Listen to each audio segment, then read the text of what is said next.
Janeiro.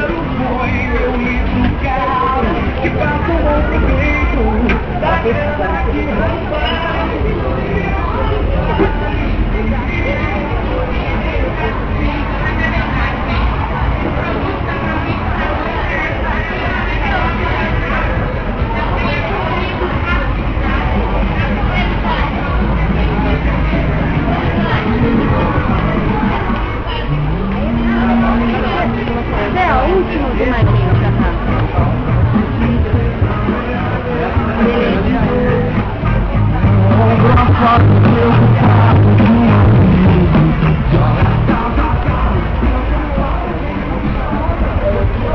Passa meu passo que eu não tenho mais.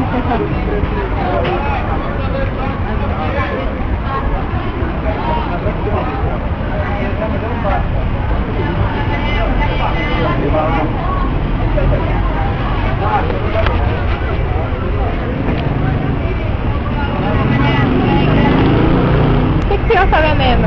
Hã? O que o senhor está vendendo? Eu vendo pilha, vendo pica-pau, vendo giz que mata barata, vendo cortar. Tem um monte de coisa aqui. O que o pica-pau faz?